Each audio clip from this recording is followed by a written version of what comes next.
प्रभु भगवान की जय जय जय। देवाधिदेव 1008 वर्तमान शासन नायक वर्धमान महावीर स्वामी भगवान की जय जय जय। प्रातः स्मरणीय संत शिरोमणि पूज्यपाद आचार्य गुरुवर श्री विद्यासागर जी महाराज की जय जय जय। परम पूज्य गुणायतन प्रणेता प्रखर वक्ता भावना योग प्रवर्तक मुनि श्री प्रमाण सागर जी महाराज की जय जय जय। परम पूज्य निर्व्यापक श्रमण मुनि श्री प्रशांत सागर जी महाराज की जय जय जय। परम पूज्य मुनि श्री निर्वेक सागर जी महाराज की जय जय जय। परम पूज्य मुनि श्री शीतल सागर जी महाराज की जय जय जय। पूज्य अलख श्री निजानंद सागर जी महाराज की जय जय जय। बंधुओं, आज का सत्र हम प्रारंभ करें उससे पहले पूज्य गुरुदेव के चरणों में नमोस्तु अर्पित करते हुए उनका आशीर्वाद प्राप्त करके अपने जीवन को सकारात्मकता से आविर्भूत करें। सभी लोग हाथ जोड़ें और मेरे साथ बोलें, हे गुरुदेव नमोस्तु नमोस्तु नमोस्तु। क्या मेरा है, क्या पाना है, कैसे हो जीवन का उद्धार। गुणायतन में आओ बंधु, यहाँ सत्य का हो दीदार। पूज्य आचार्य गुरुवर के पावन आशीर्वाद से और पूज्य गुरुदेव की पावन मार्गदर्शन और प्रेरणा से द्रुत गति से निर्मित होने जा रहा गुणायतन वह अनुपम कृति होगी जहाँ आप जान पाएंगे सार संपूर्ण जिन संस्कृति का और पाएंगे पार अपने जीवन की विकृति का। यहाँ आकर आप कर पाएंगे समोशरण का साक्षात्कार और जान पाएंगे कैसे होगा जीवन का उद्धार। बंधुओं, यह हम सबके लिए अत्यंत सौभाग्य का अवसर है, क्षण है कि हमारे जीवन काल में यह रचना अपना आकार स्वरूप लेने जा रही है। मैं आप सभी का आह्वान करता हूँ कि गुणायतन से तन मन धन से जुड़कर अपने जीवन को कृतार्थ अवश्य करें। आज भी गुणायतन से कुछ लोग जुड़े हैं, मैं उनका नाम उच्चारित करूंगा और यह आशा रखूंगा कि आप लोग अनुमोदना अवश्य करेंगे। सूत्रधार से स्तंभ के रूप में जुड़े हैं श्रीमती सुधा जैन धर्मपत्नी स्वर्गीय राजेंद्र कुमार जैन, शशि राजेश जैन, स्वर्गीय सुनील जैन, नीना मनीष जैन, शैफाली अभिषेक जैन, प्रियंका अर्पित जैन, शीतल सौरभ जैन, चिदेश जैन, दीप्ति जैन, हिरल जैन, हर्षी जैन, प्रियल जैन, दिविता जैन, वियान जैन, विजयनगर इंदौर से। करतल ध्वनियों से इनका अभिनंदन अवश्य करें। इन्होंने 15 ग्राम सोने की चैन प्लस गौशाला के लिए 20,000 रुपये अवश्य भी प्रदान किए हैं। जोरदार करतल ध्वनियों से इनका अभिवादन करें। निर्माण निधि में जुड़े हैं श्री सुरेश नानचंद शाह, प्रतिमा सुरेश शाह पुणे से एवं श्री ममता महावीर बड़जाते पुणे से। करतल ध्वनियों से इन सबका अभिवंदन करें। ये यहाँ उपस्थित नहीं है लेकिन हमारा अभिवादन वहाँ अवश्य पहुँचना चाहिए। आज के प्रथम प्रश्न के लिए आज का यह विशेष सत्र है। यहाँ कुछ प्रश्न यहाँ उपस्थित लोगों से लिए जाएंगे और फिर पूरा सत्र पूज्य मुनि श्री निर्वेक सागर जी महाराज के चरणों में समर्पित होगा। आज के प्रथम प्रश्न के लिए मैं आमंत्रित करना चाहूँगा श्री कपिल जी जैन दिल्ली से। कपिल दिल्ली लीजिए। अनुपस्थित। ओ ठीक। नमस्ते महाराज जी, मेरा नाम कपिल जैन है, मैं दिल्ली से हूँ। मेरा प्रश्न है महाराज जी, मैं बहुत जल्दी दूसरों पे विश्वास कर लेता हूँ और अपने मन की सारी बातें उनको बता देता हूँ। इससे मेरा जो प्रोफाइल है सप्लाई चेन का, इसमें कभी कभी मेरा नुकसान हो जाता है। सामने वाले को ये लगता है कि मेरे अंदर जो है थोड़ा सा आत्मविश्वास की कमी है और जल्दी से अपना निर्णय नहीं ले पाता हूँ। तो मैं ऐसा क्या करूँ जिससे कि आगे के लिए मुझे इस टाइप की परेशानी का सामना ना करना पड़े। देखिए, बड़ी कमजोरी है कई लोगों के साथ होती, जल्दी से जिस किसी पर विश्वास कर लेना और जल्दी कोई निर्णय नहीं ले पाना। ऐसा कौन करता है? जिसके खुद के आत्मविश्वास की कमी होती है और जो व्यक्ति ज़्यादा भावुक होता है। हमें इसके प्रति सजग होना चाहिए। हर किसी पर विश्वास करना और किसी पर विश्वास नहीं करना, ये दोनों बड़ी भयावह है। ये मनुष्य के लिए बहुत खतरनाक हो जाती है। तो व्यक्ति को जब तक हम ठीक रीति से पहचान न सके तब तक किसी पर विश्वास मत करो, क्योंकि जो व्यक्ति सामने दिखता है वैसा हो ये कोई ज़रूरी नहीं। व्यक्ति को निकटता से देखकर समझकर अपने हृदय की बात खोलनी चाहिए। उसके व्यवहार, उसकी प्रवृत्तियों, उसकी सोच का अनुमान लगाकर फिर उसके सामने हम अपनी कोई बात कहें तो हम कभी विफल नहीं होंगे। और यदि इसको भूलकर हम चाहे जिस पर चाहे जैसे विश्वास करेंगे तो कभी अच्छा परिणाम नहीं मिलता। इसलिए थोड़ा सा हमें ख्याल तो रखना ही चाहिए। अब रहा सवाल इस दुर्बलता से अपने आप को कैसे बचाएं। एक आत्म सुझाव अपने मन में दें कि मुझे परख कर बात करनी है, मुझे समझ कर बात करनी है। परख कर बात करनी है, मुझे समझ कर बात करनी है। ये दो बातें जब आपके अंतस चेतना में बैठेगी तो किसी भी व्यक्ति से बात करते समय आप एकदम से अपना हृदय नहीं खोलेंगे। मुझे अपनी आंखें खुली रखनी है, मुझे विवेक से काम लेना है।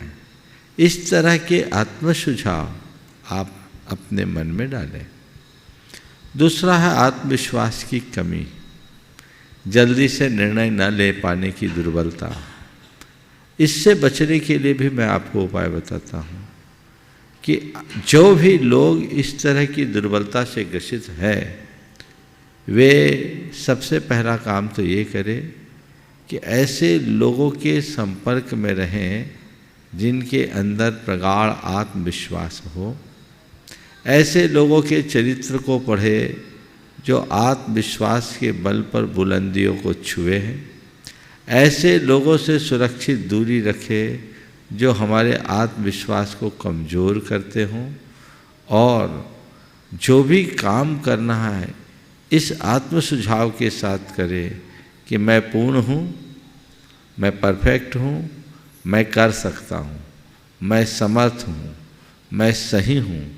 तो ये अपने अंदर की दुर्बलता को जो अनावश्यक रूप से हम पर हावी हो गई है नियंत्रित करने में सक्षम बनाएंगे और हम अपना रास्ता अच्छा बना सकें।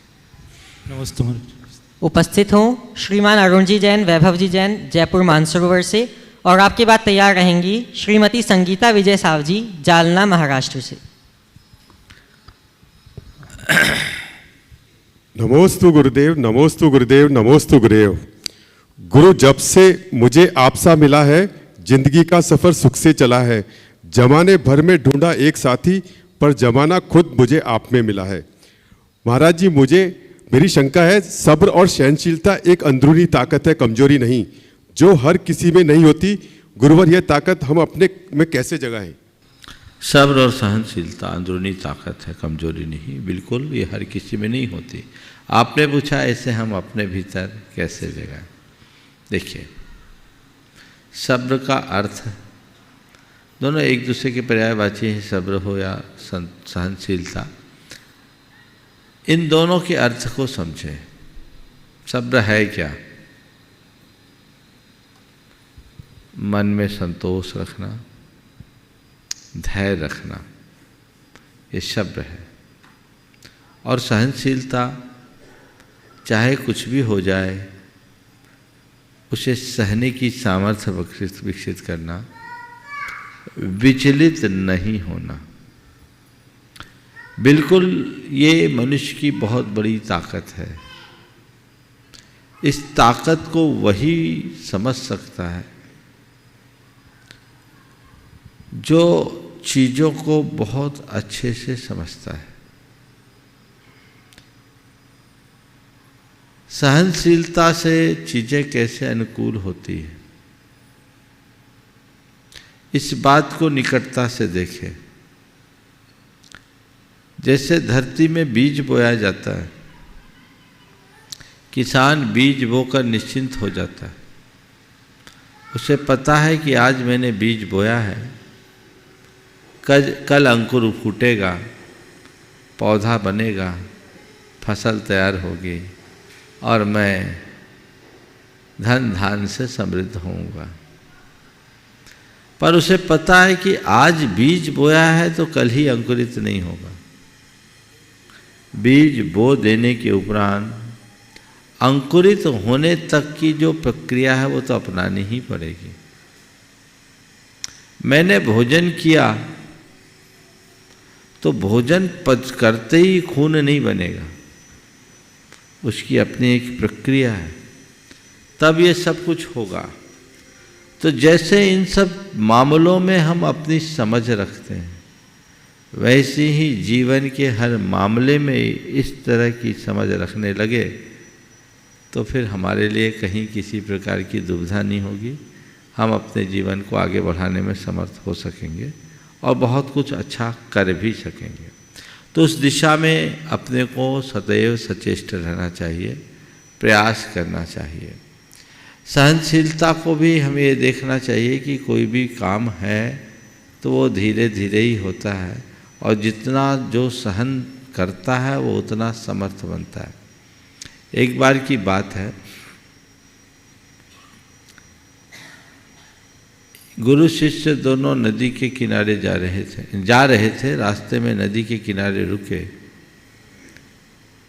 गुरु ने शिष्य से कहा, जाओ पानी ले आओ। शिष्य नदी के तट पर गया, पानी लेने गया। इसी मध्य वहाँ से एक बैलगाड़ी गई, पूरा पानी मच गया। शिष्य खाली हाथ लौटा और कहा, गुरुदेव पानी बहुत गंदा है, बैलगाड़ी ने पूरे पानी को खराब कर दिया। अब वहाँ हम सबको बिना पानी के ही रहना होगा, प्यासे रहना होगा। गुरुदेव पानी तो गंदा है। गुरु ने कहा, मैं कह रहा हूँ ना, जाओ, पानी साफ हो गया होगा, तुम जाओ। शिष्य गया तो देख के आश्चर्यचकित, पानी बिल्कुल साफ पानी बह रहा था। बर्तन में पानी भरकर ले आया, पर पानी रखने से पहले सवाल रख दिया, गुरुदेव क्या मामला है? पहली बार जब मैं गया तो पानी गंदा था, आपने कौन सा जादू कर दिया कि पानी साफ हो गया? गुरु ने शिष्य को समझाया कि बेटे यही तो मैं तुमसे बताता हूँ। जिस समय तुम उधर से वहाँ गए थे उस समय बैलगाड़ी गुजरी थी, इसके कारण पानी गंदा हो गया। बैलगाड़ी गुजरने के बाद थोड़ा समय गुजरा, साफ पानी ऊपर से नीचे आ गया, पानी साफ हो गया। तो मैं तुमसे कहता हूँ, जब भी तुम्हारे सामने समस्या की कोई बैलगाड़ी गुजरे, गुजर जाने दो, थोड़ी देर धैर्य रखो, साफ पानी आएगा और समाधान मिलेगा। ये कला अपने भीतर विकसित करनी चाहिए और इसके लिए दो आत्म सुझाव रखना चाहिए। मुझे सहन करना है, मुझे सहन करना है, मुझे धीरज रखना है। मुझे सहन करना है, मुझे धीरज रखना है। मुझे सहन करना है, मुझे धीरज रखना है। अगर व्यक्ति नियमित इन वाक्यों को दोहराए, जो भावना योग का एक अंग है, निश्चित जीवन में बड़ा बदलाव आएगा। व्यक्ति की अधीरता और बेसब्री दोनों दूर हो। नमोस्तु महाराज जी, नमोस्तु महाराज जी, नमोस्तु। श्रीमती रिंशु अंकित जैन, जबलपुर शिवनगर से। महाराज जी की श्री चरण में बारंबार नमोस्तु। महाराज जी, मेरा प्रश्न ये है कि जब भी कोई व्यक्ति हमें कुछ ऐसा बोल देते हैं जो हमें बातें, मतलब उनकी बातें चुप जाती हैं और वो बातें हमें अच्छी नहीं लगती, और वो व्यक्ति और वो बातें हमारे मस्तिष्क में बैठ जाती हैं, और जब भी उस व्यक्ति का हमारा हमसे सामना होता है तो हमें वो बातें बार बार रिपीट होते रहती हैं। तो हमें अपने भावों को कैसे उस व्यक्ति के प्रति सहज रखना चाहिए और अपने भावों को कैसे निर्मल रखना चाहिए? मेरा प्रश्न ये है। नमस्ते। एक दिन एक व्यक्ति मेरे पास आया, बड़ा तमतमाया हुआ था। मैं सामायिक से उठा ही था और एकदम तमतमाया हुआ। उसका वो रौद्र रूप देखकर मुझे भी बड़ा आश्चर्य हुआ। मैंने पूछा, क्या बात है, आज तुम इतने गुस्से में क्यों? बड़ा दिमाग खराब हो गया, आग लग गई। आग लग गई, काहे में आग लग गई बताओ? ठंड बहुत ज़्यादा, मैं भी ताप लूँ थोड़ा। बोले, नहीं महाराज, क्या बताऊँ, मैं आया तो खाना खाने, पत्नी ने दिमाग खराब कर दिया। क्या हुआ? बोले, महाराज जी आज मैं खाना खाने आया तो पत्नी फ़ोन से अपने भाई से बात कर रही थी। तो पत्नी अपने भाई से ही तो बात कर रही थी, कोई और से थोड़ी कर रही थी। भाई से तो पत्नी बहन बात करती नहीं, महाराज मेरी बुराई कर रही थी। क्या बुराई कर रही, बात कर रहे होगे? नहीं महाराज जी, आज मैं 5 मिनट पहले आ गया, सुना मैं उनके लिए जान छिड़कता हूँ और वो उल्टी मेरे लिए बुराई कर रही थी और मुझे निकम्मा कह रही थी।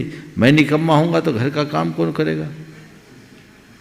हमने बोला भाई कह दी होगी तो एक आध बार कह दी, ठीक है, बाद में उससे पूछ लेना कि ऐसा क्यों कहा तुमने। महाराज एक दिन नहीं है, रोज का काम है, एक दिन की बात नहीं है, रोज का काम है। मैंने कहा रोज तो इससे पहले तो तुम कभी नहीं आए। बोले महाराज रोज इसलिए नहीं आए कि हमने कभी सुना नहीं, आज तो संयोग से 5 मिनट पहले आगे से सुन लिया। हम बोले आज अगर नहीं सुनते तो, आज अगर नहीं सुनते तो, बोले नहीं सुनते तो महाराज मामला वैसे ही होता। हमने बोला थोड़ी देर के लिए ही मान लो कि तुम 5 मिनट लेट आए हो, काहे तमतमा रहे हो, आग अपने आप ठंडी हो जाएगी। सुन करके अनसुना करिए। जिन बातों से चित्त में क्षोभ उत्पन्न होता है उन बातों को नज़रअंदाज करने में ही सार है। समझ गए? तो नज़रअंदाज करना सीखे। जैसे कोई पागल व्यक्ति हमें अनशन बोल देता है तो क्या हम उसे अपने दिमाग में लेते हैं? कोई नन्हा छोटा सा बच्चा, अबोध बच्चा अगर कुछ बोल देता है तो क्या हम उसे माइंड करते हैं? तो बस ऐसे ही अगर कोई व्यक्ति अनाप शनाप बोल दे तो या तो उसे नज़रअंदाज कर दो या उसे क्षमा कर दो, माफ़ कर दो। हाँ ठीक है, बोल दिया, ये उसका स्वभाव, उसकी समझ की कमी है, बोल दिया सो बोल दिया। यदि ये सब बातें दिमाग में रखेंगे तो कहीं कोई दुविधा नहीं होगी। हाँ। अब मैं पूज्य मंचासीन पूज्य अलख श्री निजानंद सागर जी महाराज के चरणों में निवेदन करूंगा कि वे अपने शंका के माध्यम से हम सबके जीवन में सारभूत समाधान प्राप्त कराने की कृपा करें। हे महाराज श्री इच्छामि। आध्यात्मिक ग्रंथ इष्टोपदेश में पूज्यपाद आचार्य कहते हैं कि परहा परस्ततो दुख मात्मी वात्मा तथा सुखम अतएव महात्मानस तन्निमित्तम कृतोद्यमः। धन्य है मुनिराज जिन्होंने पर को पर रूप और दुख रूप जान करके पर पदार्थों में अपनापन को छोड़ दिया है। अपनी आत्मा की अत्यंत सुख प्राप्ति के लिए जो पुरुषार्थशील हैं, उद्यमशील हैं, जिन्होंने अपनी आत्मा में अपनापन स्थापित कर लिया है, ऐसे मुनिराजों को नमोस्तु कह के मैं यही पूछना चाहता हूँ कि महाराज जी अपने में अपनापन कैसे हो गए? पर में अपनापन तो सहज में हो जाता है, अनादि के संस्कार हैं। आत्मा में सुख बुद्धि कैसे हो गए और पर में दुख बुद्धि कैसे हो गए? आत्मा में बहुत अच्छा सवाल पूछा है। महाराज के सवाल बिल्कुल स्पेशल होते हैं। अपने में अपनापन कैसे हो? जिस दिन पर में अपनापन छोड़ेंगे उस दिन अपने से अपनापन हो जाएगा। दरअसल हमें आत्मा को पाना नहीं है, आत्मा तो जहाँ है वहीं है, अनात्मा से हटना है। अनादि के संस्कार कुछ ऐसे हैं जो पर में आत्मबुद्धि से संबद्ध हो गए और पर में आत्मबुद्धि होने के कारण हमारा चित्त बार बार उधर ही खींचता है।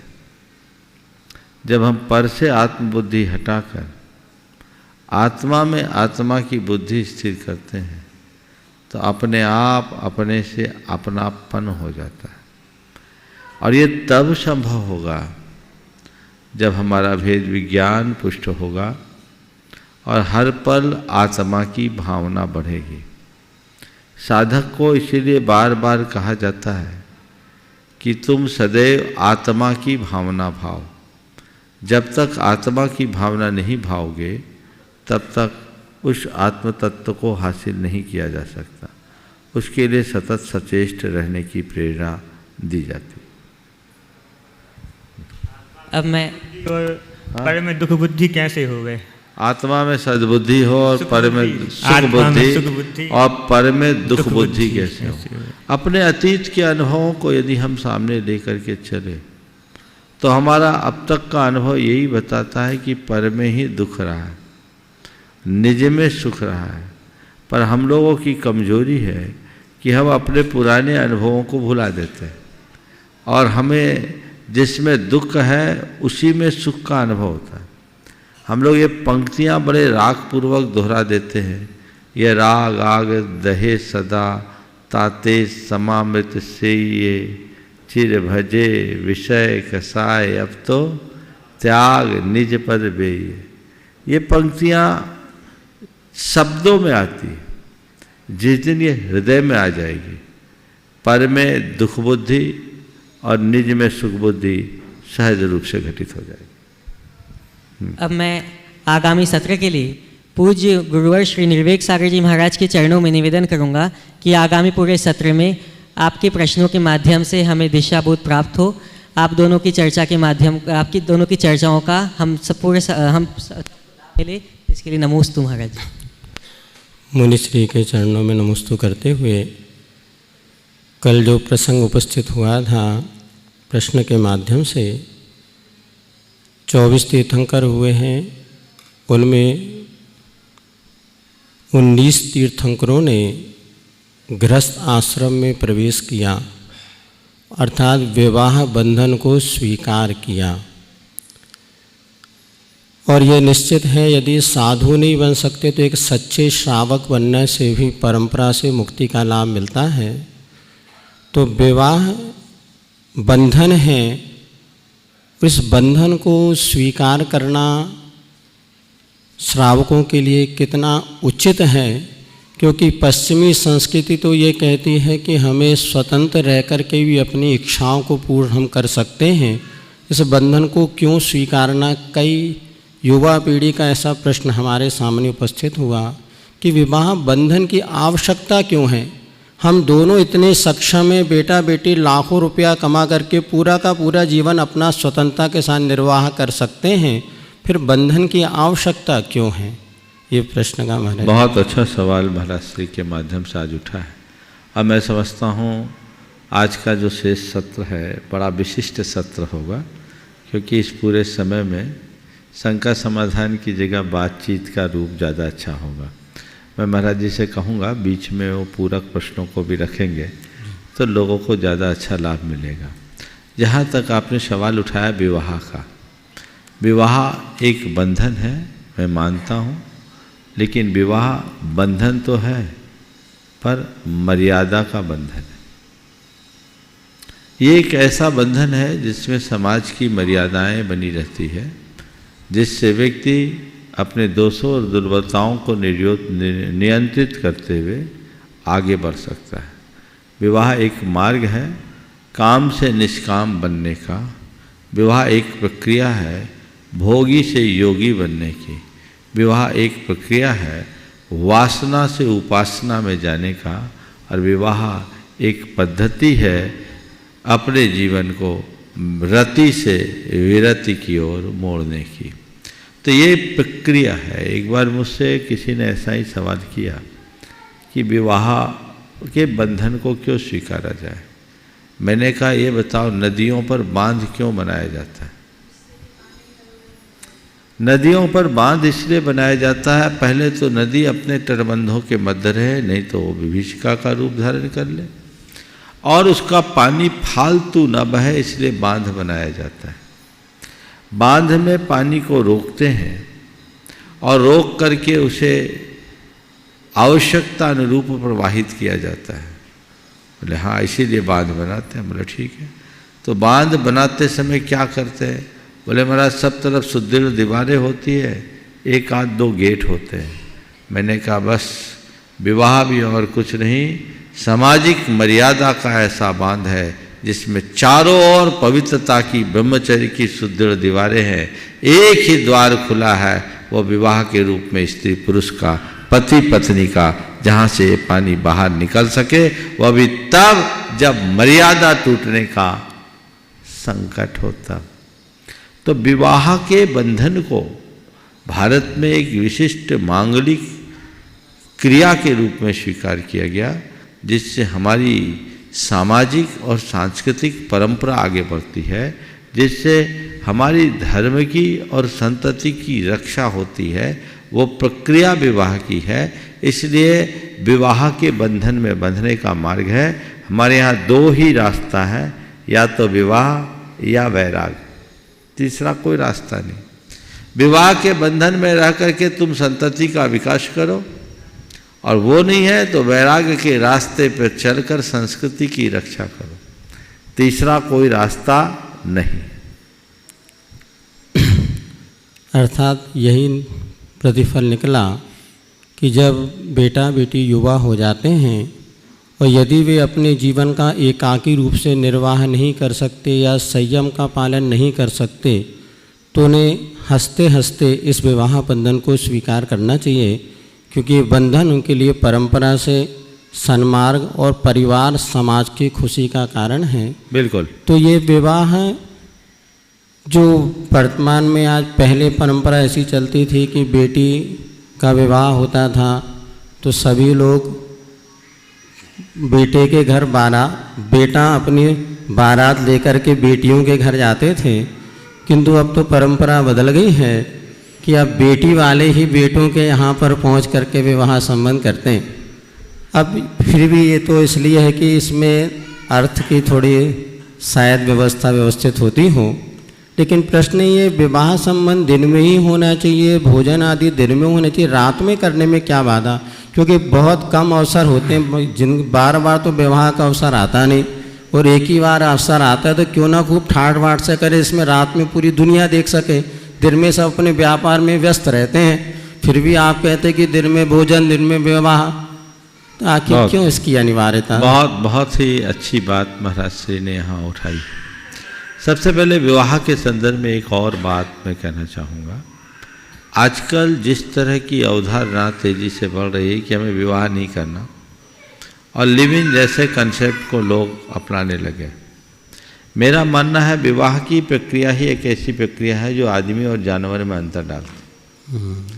अगर मनुष्य में विवाह न हो तो वो जानवर बन जाएगा, क्योंकि हमारी कुल की व्यवस्था, हमारी परिवार की व्यवस्था, हमारी संतति की व्यवस्था विवाह के बंधन से ही बंधती।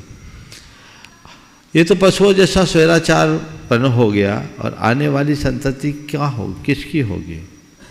ये व्यवस्थाएं सर्वथा हमारी संस्कृति के विरुद्ध है। जो लोग भारत और भारत की संस्कृति को ठीक तरीके से समझते हैं वो इस तरह की क्रिया के बारे में कभी सोच ही नहीं सकते। हमारे यहाँ एक ही बात है, आम के बीज से आम का पेड़ होता है और इमली के बीज से इमली का पेड़ उगता है। आम का पेड़ भी सुरक्षित रहे और इमली का पेड़ भी सुरक्षित रहे, ये व्यवस्था सुनिश्चित रहनी चाहिए। इस तरह के माध्यम से जो स्वैराचार व्यवस्था है वो पशुओं जैसी, बल्कि पशुओं से भी बदतर, क्योंकि पशुओं में भले विवाह का बंधन नहीं है पर वो कम से कम प्रकृति के बंधन में तो रहते हैं। पर ऐसे स्वैराचारी स्वच्छंदी लोग केवल वासना के दास बन करके जीते हैं, उनके जीवन में कोई बंधन नहीं दिखता। इसलिए ये सब चीज़ें कतई आगे बढ़ाने योग्य नहीं है, और इसके भावी परिणाम बहुत भयानक होंगे, क्योंकि आने वाले समय में संतान किसकी होगी, उनको प्रेम, अपनत्व और परिवार की भावना जो एक मनुष्य के लिए बहुत ज़रूरी है वो मिलेगी ही नहीं। तो वो मनुष्य एक प्रकार से मनुष्य की शक्ल में जानवर जैसा बन जाएगा, जो ये पूरे के पूरे मानव समाज के लिए बहुत भयावह होगी। इसलिए इससे बचना चाहिए। आपने विवाह के प्रक्रिया के संदर्भ में बात की। विवाह की प्रक्रिया में बड़ा बदलाव आया। पहले तो वर यात्रा लेकर आते थे तो बारात आती थी, और विवाह बहुत ठाट बाट से होता था। 8-8 रोज़, 15-15 रोज़ तक नेकचार होते थे। फिर बदला, अब वर की जगह कन्या की बारात जाने लगी। उसमें भी अब परिवर्तन आ गया महाराज। अब तो डेस्टिनेशन मैरिज होने लगे। अब ना तो वर की बारात है ना कन्या की बारात है, अब तो दोनों एक जगह इकट्ठे हो जाते हैं और इकट्ठे होकर के विवाह आदि की क्रियाएं संपन्न करते हैं। ये समय काल के अनुरूप होने वाला बदलाव है। इसमें एक बड़ा नुकसानदेह पहलू ये है कि पहले जो विवाह होता था उसमें लोग खर्च करते थे, वो सारा खर्च लड़का लड़की के जेवर जाटी में होता था मुख्य रूप से। और आज जो खर्च होता है, खर्च पहले की अपेक्षा ज़्यादा आता है, और वो सारा खर्चा कैटरिंग और वेन्यू में जाता है। ये सब व्यर्थ में जाता है। लाखों और करोड़ों रुपया फूंक देने के बाद भी विवाह के बाद जिनका विवाह हुआ उनके हाथ कुछ भी नहीं रहता, और थोड़े दिन बाद यदि आपस में खटपट होती है और दोनों एक से वापस दो होने की स्थिति में आते हैं तो दोनों पक्ष अपना सिर पटक करके रह जाता है और उनके हाथ कुछ भी नहीं होता। ये आए दिन देखने में आ रहा है, लेकिन चूंकि आजकल ऐसा चलन आ गया है, ये सब पश्चिमी सभ्यता का अंधानुकरण है और लोग उसी तरह दौड़ रहे हैं और उसके परिणाम हम सबके सामने हैं। जहाँ तक सवाल है विवाह का काल, दिन में विवाह क्यों, महाराज जी ने कल भी ये सवाल किया था। मैं आप सबसे कहता हूँ कि विवाह की जो प्रक्रिया है एक मांगलिक क्रिया है। हमारे शास्त्रों में विवाह की जो विधि बताई है उसमें स्पष्ट लिखा है, क्वचित पुण्याश्रमे सिद्ध प्रतिमा साक्षिकम। किसी पवित्र स्थल पर ही भगवान की और भगवान की प्रतिमा की साक्षी में विवाह का कार्य करना चाहिए।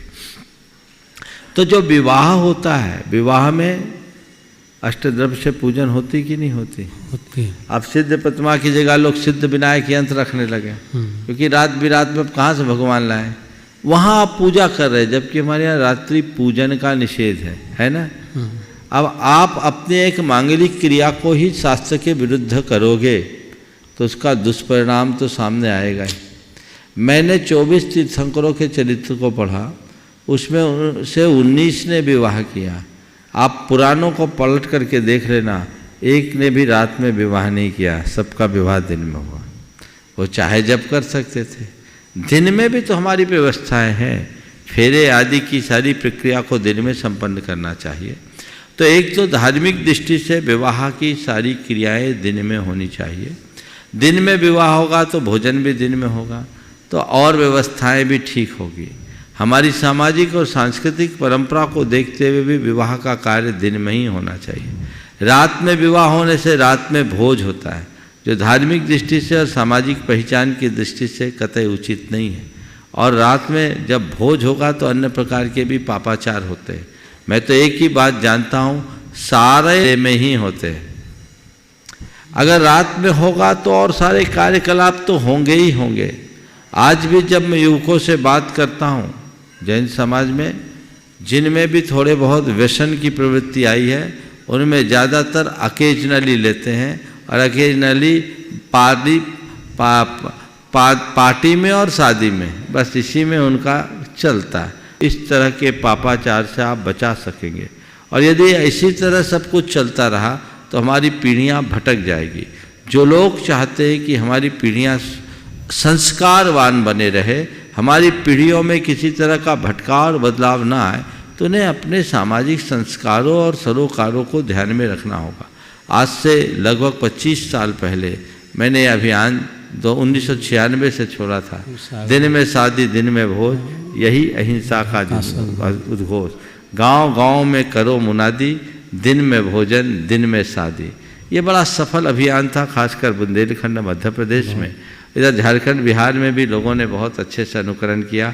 आज भी बहुत जगह ये चल रहा है, लोग इसका लाभ भी ले रहे हैं, दूसरे समुदाय के लोग भी इसका लाभ उठा रहे हैं। तो इसकी तरफ लोगों की पूर्ण तत्परता होनी चाहिए, दृष्टि होनी चाहिए और इसका भरपूर लाभ उठाने का प्रयत्न होना चाहिए। इसमें कोई कोर कसर न बचे, ऐसा प्रयास होना चाहिए।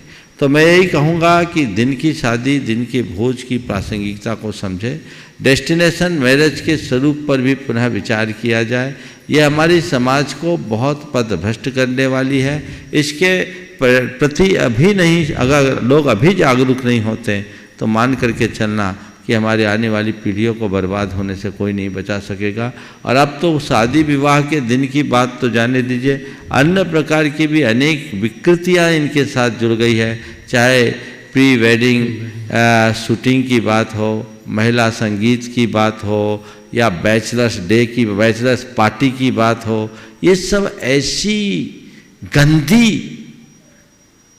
प्रक्रियाएं प्रारंभ हो गई जो हमारी सारी मर्यादाओं को तार तार कर देती है, छिन्न भिन्न कर देती है। बहुत सोचने लायक है। एक बार एक लड़की ने मुझसे कहा, वो एक महानगर में थी, बोले एक बैचलर्स पार्टी में गई, बोले हम लोग उसमें 2 कपल थे और 7 लड़कियां हम लोग थे। बोले एक मेरे को छोड़कर सबने शराब पी और रात 11 बजे से सवेरे 4 बजे तक पार्टी चली। बस मुझे छोड़ कर के सबने शराब पी, मैंने अपने आप को जैसे तैसे संभाला। मैं आज आपसे कहता हूँ, क्या चाहते हो? तुम्हारी बेटी, तुम्हारी बहू सबके सामने शराब पीकर ऐसे ही नाचे? इसमें तुम्हारी शान है? ये बातें कतई उचित नहीं है। जब ये घटना मैंने एक बार कही तो एक सज्जन ने इस शंका समाधान को सुना और उन्होंने दूसरे दिन सुबह मेरे पास संदेश भेजा, हमने आपकी बात सुनी और तुरंत सुनते ही बच्चों को बुलाया और कहा तुम्हारी शादी में कोई बैचलर्स पार्टी नहीं होगी, ये पार्टी हम बर्दाश्त नहीं करेंगे, तुम्हें जो कुछ करना है घर में करो और अच्छे लोगों के हित के लिए कार्य करो। उन्होंने तत्परता से उस कार्य को रोका और उसको एक अलग रूप दिया। तो मेरा कहना यही है कि लोग केवल सुन के सीमित न रहे, सुनने के साथ कुछ उपक्रम करे। युवा खुद आगे आए कि हम मौज शौक के लिए पूरी ज़िंदगी है, पर हमें ऐसा कोई मौज नहीं चाहिए, ऐसी कोई मौज नहीं चाहिए, हमें ऐसा कोई शौक नहीं पालना जो हमारी संस्कृति पर कुठाराघात करे, जो हमारे संस्कारों को छिन्न भिन्न कर दे, जिससे हमारे आने वाली संतति पथ भ्रष्ट हो जाए। हमें ऐसा कार्य कतई नहीं करना। हम धर्मी हैं, धर्म की रक्षा करते हुए जिएंगे, संस्कृति की रक्षा करते हुए जिएंगे, ये संकल्प जगना चाहिए, तभी हम कुछ कर पाएंगे। अन्यथा गुरु भक्ति और मुनि भक्ति का कोई औचित्य नहीं रहेगा। विषय कुछ नहीं, विषय हाँ, आप जो चाहे। यदि इसी विषय पे थोड़ा सा और एक, पहले क्या होता था, माता पिता निर्णय करते थे कि बेटी का विवाह किसके साथ होना है या बेटे का विवाह किसके साथ होना है। बच्चों की भूमिका नगण्य होती थी। युग परिवर्तित हुआ और माता पिता ने बहुत सी जिम्मेवारी बच्चों पर सौंप दी। जैसे कि पहुपाल ने कहा था, बेटा अपने पति का तुम ही चयन कर लो, और सुरसुंदरी ने तो कर लिया था, मैना सुंदरी ने मना कर दिया था। लेकिन आज मैना सुंदरियाँ बहुत कम बची हैं, सुरसुंदरी का रोल सभी अदा कर रहे हैं।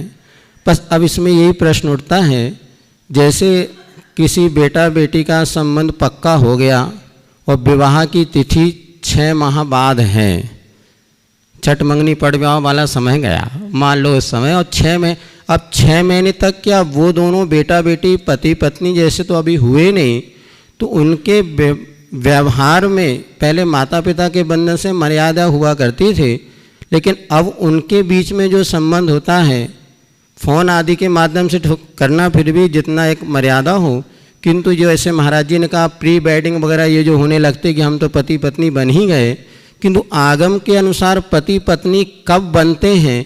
क्या फेरे के पहले भी वो पति पत्नी जैसा उनका संबंध हो सकता है या नहीं? बहुत अच्छा सवाल किया।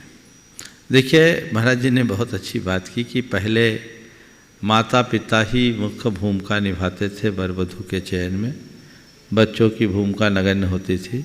अब उल्टा हो गया है, माँ बाप की भूमिका नगण्य होने लगी और बच्चों की भूमिका बढ़ गई। जहाँ तक माता पिता ने बच्चों को निर्णय सौंपा नहीं, बच्चों ने निर्णय अपने हाथ में ले लिया, लेकिन नतीजा सामने है। मेरे संपर्क में ऐसे अनेक दंपति हैं जिनने एक दूसरे को देखा नहीं और विवाह हो गया और शानदार तरीके से उनकी शादी चल रही पट रही है, और आज खुद से चुनाव करते हैं तो मामला ऐसे ही बदल जाता है। आजकल विवाह होते ही तलाक की बातें शुरू होने लगती है, बड़ी खटपट जो होती है। खैर, मैं इस मुद्दे पर नहीं जाता कि लड़का लड़की खुद चुने या माता पिता चुने। आज के युवक युवती बहुत पढ़े लिखे हैं और आज सब तरफ से यही प्रोत्साहित किया जाता है कि अपने जीवन साथी को अपनी इच्छा से चुनना चाहिए।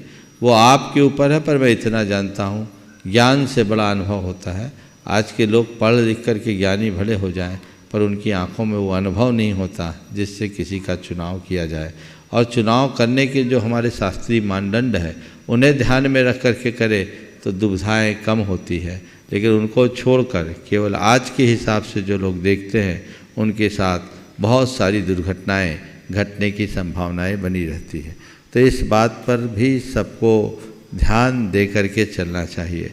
और फिर महाराज जी ने जो बात कही कि आपस में जो चुनाव करते हैं, क्या बोला था आपने? जिस पक्की विवाह हाँ। पक्का होने के बाद विवाह के पूर्व इस तरह के संबंध क्या उचित है? सर्वथा अनुचित। जब तक पाणी गहन संस्कार नहीं होता तब तक स्त्री पुरुषों को अपनी मर्यादा बचा के रखना चाहिए। आजकल इस तरह का खुलापन कुछ लोगों में आ गया है और उसमें तो तब बड़ी दुखद स्थिति बन जाती है जब आपस में लड़ झगड़ते हैं और शादी होने के बाद शादी टूट भी जाती है। सगाई हुई है और सगाई टूटी है और बीच में लोग घूम भी आए, विदेश भी घूम आए। मैं आपको बताऊं एक सगाई कैसे टूटी, वो मेरे संपर्क के व्यक्ति। लड़के की सगाई हो गई, लड़की वाले थोड़े पैसे वाले थे, लड़का वाला भी था पर तुलनात्मक रूप से लड़की वाले ज़्यादा पैसा वाले थे। ऑफर आया विदेश घूमने का कि लड़का लड़की दोनों 8 दिन के लिए विदेश घूमने जाएंगे। लड़का वाले का परिवार बड़ा संस्कारित परिवार था और लड़का खुद भी संस्कारित था। इस परिवार ने कहा कि भाई हमारे यहाँ ये हमारी मर्यादा के अनुकूल नहीं है, जब तक विवाह नहीं होता हम दोनों को अकेले जाने की इजाज़त नहीं दे सकते, इसलिए विदेश जाने का ये प्रस्ताव हमको स्वीकार्य नहीं है। जब ये बात कह दी गई तो सामने वाले ने विवाह यह कह करके तोड़ दिया, ये लोग बड़े ऑर्थोडॉक्स हैं, दकियानुसी हैं, रूढ़िवादी हैं, इनके घर हम शादी नहीं करेंगे। लड़की ने मना कर दिया। जो मर्यादा का पालन करते हैं लोग उसे दकियानुसी बताते हैं और जो पापाचार करते हैं लोग उसको अपनाते हैं। बड़ी मुश्किल है। लोग आज धर्मी के साथ संबंध बनाने के लिए कतराते हैं और शराबी जुआड़ी के साथ संबंध करने के लिए आगे आते हैं। परिणाम क्या होगा? बंटाधार होगा और कुछ नहीं होगा। इसलिए इन बातों पर ध्यान देना चाहिए और विवाह के पूर्व इन सब बातों पर अंकुश लगाना ही चाहिए। ऐसी स्वतंत्रता कतई नहीं देनी चाहिए। जब तक पाणी गहन संस्कार न हो तब तक चाहे कुछ भी हो इस तरह की आज़ादी नहीं होनी चाहिए। बहुत से भाई बहन हमारे सामने आते हैं जो कि जीवन के एक मोड़ पर खड़े हुए होते हैं। साधु संगति में रहते हैं तो भाव होता है साधु बना जाए, घर में जाते हैं सांसारिक लोगों के साथ रहते हैं तो लगता है कि ये भी मार्ग अच्छा है। अब वो हमारे पास आके पूछते हैं महाराज वैराग्य की ओर कदम बढ़ाएं कि गृहस्थ आश्रम में जाएं, क्योंकि वहाँ जाओ तो वो अच्छा लगता है और आपके पास आओ तो यही अच्छा लगता है, यहीं रह जाएं। ऐसे बच्चों के लिए आपका कोई निर्धारण? एक बार एक युवक मेरे पास आया, बोला महाराज जी मन में शादी का भाव होता है और साधु बनने की भी इच्छा होती है, निर्णय नहीं ले पाता। जो आपने कहा वही बोला उसने। आप बताओ मैं क्या करूं? मैंने कहा देख मुझे पता है तुझे वही करना है जो तू करना चाहता है, मेरे पास तो केवल उसमें मुहर लगवाने आया है। तू मेरे पास आया मुहर लगवाने। जो साधु बनने वाला होता वो कभी किसी से पूछता नहीं कि साधु बनूं या नहीं बनूं। मुझे साधु बनना था, मैं किसी से पूछ के नहीं बना, मेरी आत्मा की वो पुकार उठी, गुरु चरणों में आ गया, चला गया। तू ये जो कह रहा है कि आपके पास आते तो इधर बढ़ने का मन होता और उधर जाते तो उधर जाने का, मतलब तेरे अंदर अभी वैराग्य का अंकुर फूटा ही नहीं। तेरी ये दुर्बलता है, तू चाहता है कि मुझे उधर जाने मिले, बस उसमें महाराज की मुहर और लग जाए। तो तू कर, तू शादी कर, बर्बादी कर, तेरी मनसा, मेरी मुहर उसमें मत लगवा। इतनी बात मैं जरूर कहूंगा, जब तक अंतरंग की प्रेरणा न हो तब तक वैराग्य का रास्ता मत चुनना। और जिसके वैराग्य का, जिसके अंतरंग में प्रेरणा होती है वो किसी से पूछता ही नहीं, वो वैरागी सहज आगे बढ़ता है, सारे अवरोधों को पार करके बढ़ता है। और यदि तुम्हारा दूसरी तरफ आकर्षण है तो वो मार्ग भी बुरा नहीं है। हमारे यहाँ तो 2 ही धर्म है, साधु धर्म या श्रावक धर्म। जिस धर्म को पालो अच्छे से पालो, न इधर के न उधर की वाली स्थिति कभी मत आने दो। चले तो है बढ़िया है। एक बोध कथा सुनी थी कि एक पिता और बेटी दोनों अपने गांव की ओर जा रहे थे। रास्ते में एक नदी पड़ी और नदी को पार करना था तो पिता ने बेटी से कहा, बेटा मेरा हाथ पकड़ ले, चल अपन इस नदी को पार करते हैं। बेटी बहुत समझदार थी, उन्होंने कहा नहीं पिताजी, आप मेरा हाथ पकड़िए और हम इस नदी को पार करते हैं। पिता कहने लगा बेटा फ़र्क क्या पड़ता है, कोई किसी का भी हाथ पकड़े, हमें तो नदी पार करना, एक दूसरे के सहारा बनना है। बेटी ने जवाब दिया नहीं पिताजी, बहुत फ़र्क पड़ता है। यदि मैं आपका हाथ पकड़ूंगी और शायद मेरा पैर काय लगी पाषाण पर पड़ जाए तो मैं फिसल जाऊंगी और आपका हाथ छोड़ करके गिर जाऊंगी, लेकिन जब आप मेरा हाथ पकड़े हो तो मुझे विश्वास है मगरमच्छ भी अगर आपको अपने ग्रस लेगा तो भी आप मेरा हाथ छोड़ने वाले नहीं हैं। अर्थात यदि आज माता पिता परिस्थिति ये बदल रही है कि पहले माता पिता से बच्चे डरते थे, आज बच्चों से माता पिता डर रहे हैं, तो कौन किसका कितना सहारा बने।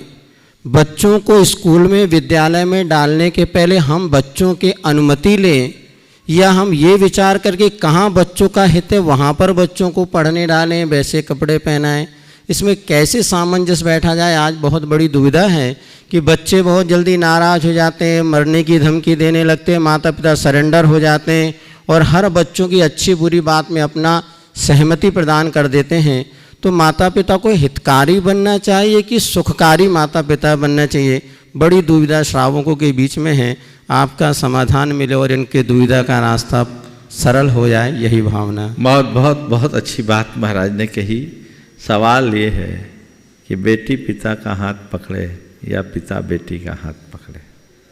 आज तो उल्टा ही हो रहा है और परिणाम भी हम सबके सामने है। बिल्कुल बहुत अच्छा वाक्य का प्रयोग किया आपने कि माता पिता को बच्चों का हितकारी बनना चाहिए या सुखकारी होना चाहिए। मैं तो मानता हूँ जो बच्चों के हितकारी बनते हैं वो बच्चों के भविष्य को बनाने वाले होते हैं और जो बच्चों के सुखकारी बन जाते हैं वो बच्चों के भविष्य को चौपट कर देते हैं। आज यही हो रहा है और इसकी जड़ में हमें जाने की ज़रूरत है। पहले और अब में बड़ा अंतर है। मुझे याद है हम में और हमारी पीढ़ी के लोगों को घर परिवार में ठुकाई पिटाई भी खूब हुई है और उस ठुकाई पिटाई से ही हमारी मजबूती हुई है, इसमें कोई संशय नहीं। मैं समझता हूँ हमारे पीढ़ी के बल्कि हमारे बाद तक के पीढ़ी के लोग इससे सहमत होंगे। सही बोल रहा हूँ कि नहीं बोल रहा हूँ? मैं ये नहीं कहता कि बच्चों के साथ मारपीट होनी चाहिए, लेकिन बच्चों को मर्यादा का पाठ तो जरूर सिखाना चाहिए। उनकी भावनाओं की कद्र होनी चाहिए पर उनकी जिद की पूर्ति नहीं होनी चाहिए। उसकी वजह थी हम लोगों का जिस तरीके से निर्माण हुआ, चाहे वो अध्ययन के काल में हो, विद्यालय में, छात्र जीवन में या घर परिवार में, अलग परिवेश में हुआ, आज अलग है। उसकी वजह है पहले अनेक संतान होते थे तो माँ बाप का प्यार बढ़ जाता था, अब एक या दो है तो प्यार बढ़ता नहीं। पहले परिवार में बहुत लोग रहते थे तो केयरिंग भी एक दूसरे की हो जाती थी। बच्चे ही बच्चों को पाल लेते थे, माँ बाप को केवल पैदा करते थे, बाकी उनको पता ही नहीं लगता था। अब धीरे धीरे बदल गया तो सारी जिम्मेदारी बच्चों के साथ अब कोई बचा नहीं, उनके साथ खेलने वाला नहीं, बैठने वाला नहीं, बात करने वाला नहीं। तो अब माँ बाप शुरू से बच्चों को पैसा दे के लाड खरीदने लगे और एक ही बच्चा या दो ही बच्चा, तो उसके कारण उनके मन में जो भय है वो बहुत बढ़ता जा रहा है और माँ बाप का अवसाद ये हो गया कि मैं अपने बच्चों को जितनी अधिक खुशी दे सकूँ दूँ। पर मैं आपसे कहता हूँ आपके बच्चों को खुशी की ज़रूरत नहीं है, आपके बच्चों को आपके स्नेह की और आपके संस्कारों की ज़रूरत है। आप पैसे देकर चीज़ें दे के बच्चों को दो पल की खुशी दे सकेंगे, लेकिन बच्चों में अगर अच्छा अपना स्नेह नहीं दें, अच्छे संस्कार न दें तो बच्चों को अपना बच्चा नहीं बना पाएंगे। आज यही कारण है थोड़ा ही बच्चा होता है बड़ा तो आंखें तरेरने लगता है और माँ बाप बच्चों के आगे कांपते हैं। बच्चों का कोई भी फैसला लेने से पहले हिचकना, उनको बड़ा संकोच होता है कि मैं क्या करूँ, बच्चा नहीं मान रहा है। उससे पूछते हैं छोटा सा बच्चा तुम कौन से स्कूल में एडमिशन ले, वो तय करेगा, उसको ज्ञान क्या है। ये सब अधिक स्वतंत्रता का कुफल है और ऐसी स्वतंत्रता के दुष्परिणाम भी सामने आ रहे हैं। इसलिए पेरेंटिंग के विषय में काफ़ी बहस चल रही है पूरे दुनिया में और उस पर पुनर्विचार करना चाहिए। जो हमारी प्राचीन परंपरा रही है उस परंपरा के अनुकूल यदि काम होता है तो इसमें कहीं कठिनाई नहीं और यदि इन सब बातों की जहाँ उपेक्षा हो रही है वहाँ सामने ही सामने। मेरे संपर्क में एक ऐसे व्यक्ति है, उनका बेटा कॉलेज में गया, बहुत जिद किया और उन्हें मर्सिडीज गाड़ी की मांग की, उन्हें मर्सिडीज दे दी। मर्सिडीज दी, लेकिन देखो माँ बाप की क्या दृष्टि होनी चाहिए। बोला बेटा मर्सिडीज तो मैंने तेरे को दे दिया, पर आज चाबी तेरे को नहीं दूंगा। बोले क्या? बोले जिस दिन इसमें पेट्रोल भराने लायक पैसा कमाने लगोगे उस दिन गाड़ी चलाना। तो बाप की कमाई से मर्सिडीज ले आया, इससे तेरा क्या होगा? आज तू चलाएगा तो तू अय्यास बन जाएगा, अपने आप को बना नहीं पाएगा। तो तुझे चाहिए कि तू मर्सिडीज अगर चलाना ही चाहता है तो इतना तो बन जाए कि उसमें पेट्रोल भरने लायक पैसा कमा ले। काश हर माँ बाप ऐसी बड़ी सोच रखे तो बच्चों को, जो आपने कहा, बच्चों के हितकारी बनो, सुखकारी नहीं, तभी आप अच्छा कर पाएंगे। हाँ है 5 मिनट और। एक सत्य घटना पड़ी थी। एक बेटा जो 18 साल की उम्र का हो चुका था, लेकिन इतनी काया जीर्ण शीर्ण थी कि वह आगामी भविष्य जीवन के विषय में कुछ सोच भी नहीं पा रहा था। डॉक्टर के पास माता पिता से बच्चों को लेकर के पहुँचे तो डॉक्टर ने उस बच्चे से पूछा तुम क्या खाते हो? तो उसने कहा डॉक्टर साहब मुझे तो भोजन पानी अच्छा नहीं लगता, मात्र कुरकुरे हैं, चिप्स हैं और जो जंक फूड वगैरह यही सब मैं खाता हूँ और बचपन से मैंने यही खाया, मेरी माँ ने कभी मुझे मना भी नहीं किया। तो उस माँ से पूछा तुमने बच्चे को क्यों खिलाया? तो माँ कहने लगी डॉक्टर साहब क्या करें हम, ये जब उसको रोटी देते तो फेंक देता था और कुरकुरे चिप्स देते तो खा लेता था। तो ये बच्चे की जिद के आगे हमें झुकना पड़ता था, हम क्या करें? उस बच्चे ने जवाब दिया माँ मैं तो अज्ञानी अबूझ बालक था, शायद तुम 2 चांटे उस समय लगा देती तो आज मेरी ज़िंदगी बच जाती और मैं इस स्थिति पर नहीं पहुंचता। क्योंकि बच्चे तो अज्ञानी होते ही हैं, किंतु उस समय हमें इतिहास ये बताता है कि माता पिता का थोड़ा सा अनुशासन बच्चे की सारी ज़िंदगी बनाने में कारण बन सकता है। जैसे अभी पूज्य महाराज जी ने कहा था सहनशीलता, आज हम देख रहे हैं बच्चों में सबसे ज़्यादा सहनशीलता का अभाव होता चला जा रहा है। अब बच्चे ना सुनने के आदी नहीं हैं। पहले हमें ध्यान है जब स्कूल में पढ़ते थे एक पेंसिल भी चाहिए होते था तो 15 दिन पहले से एप्लीकेशन लगानी पड़ती थी, तब वो एक शार्प की पेंसिल मिलती थी एग्ज़ाम में। तो बच्चों में जो सहनशीलता की कमी होती चली जा रही है, उसे माता पिता कैसे डेवलप करें कि उनमें कुछ सहनशीलता बढ़ सके। परिस्थिति जो है उसको तो हम बदल नहीं पाएंगे, किंतु बच्चों के भीतर सहनशीलता का विकास कैसे आ पाए? जब भी बड़ों के भीतर वो सहनशीलता आ पाएगी तो बच्चों में कैसे छोटी छोटी बातों की जिद करते हैं उससे कैसे उनको बचाया जा सकता है। बहुत महत्वपूर्ण बात महाराज जी ने उपस्थित की। देखिए सबसे पहले बात तो माँ बाप को ये चाहिए कि वे बच्चों को साधन संपन्न न बनाए, उन्हें समर्थ बनाने की कोशिश करें। साधन संपन्न व्यक्ति को बाहर से मजबूत बनाता है, लेकिन यदि व्यक्ति को समर्थ बनाने की कोशिश की जाए तो अंदर से स्ट्रांग होता है। उन्हें अंदर से स्ट्रांग बनाने का प्रयास करना चाहिए। और आजकल ज़रूरत से ज़्यादा लिबर्टी देने से बच्चों के साथ ऐसा हो रहा है। उन्हें नियंत्रण में रखना चाहिए। और जैसे बचपन में एक माँ छोटे बच्चे को शुद्ध दूध नहीं पिलाती, पानी मिला करके ही पिलाती, क्योंकि उसको पता है ये दूध पिएगा तो उसको पचेगा नहीं। इसका मतलब क्या है? माँ का उद्देश्य खराब है, उद्देश्य अच्छा है। माँ की बच्चे की हितकारिणी है। इसलिए जैसे छोटेपन में बच्चे के प्रति माँ बाप ध्यान रखते हैं, वैसे ही बड़े में भी ध्यान रखना चाहिए और उसके अनुरूप ही व्यवहार करना चाहिए। अगर जो माँ बाप ऐसा व्यवहार करते हो अपने बच्चों को समर्थ बनाते हैं और जो इन सब चीज़ों को उलझा दे, नहीं जानता रहे मैं नहीं किया, कम से कम इसको करने दें, वो अपने बच्चों का भविष्य बिगाड़ रहे हैं। और न केवल बच्चों का, अभी तो पूरी पीढ़ी को बर्बाद करने का अपराध कर रहे हैं, ऐसा समझना चाहिए। पुराने समय में और आज के समय में एक बड़ा अंतर है। पहले एक परिवार में अनेक बच्चे होते थे, कोई नहीं खाए तो नहीं खाए, थोड़ी देर बाद अपने आप खा लेगा। और एक घर में अगर कोई मिठाई भी आती थी तो 4 बच्चे तो चारों का पाती निकाल दी जाती थी, जब आएगा तो खा के लेके खा लेगा। अब तो एक ही बच्चा है, बच्चा आगे आगे जाता, उसकी मम्मी उसके पीछे घूमती, बेटा खा ले खा ले खा ले, और बेटा कहता मुझे नहीं खाना मुझे नहीं खाना।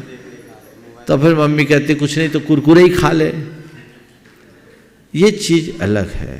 आज लोग बच्चों की जिद पूरी करते हैं, और पहले ज़माने में लोग बच्चों की जज्बात को पूरी करते थे, उन्हें आगे बढ़ाने का प्रयत्न करते थे। जब तक ऐसी अवधारणा नहीं बनेगी तब तक बदलाव नहीं हो सकता। ये बदलाव आना चाहिए। आज महाराज श्री के माध्यम से विवाह और उसके बाद की प्रक्रिया पर बहुत सार्थक चर्चा हुई। मैं समझता हूँ ये चर्चा आज आप लोगों को अच्छी लगेगी। समय आप सबका हो गया है, मैं यहीं पर विराम ले रहा हूँ।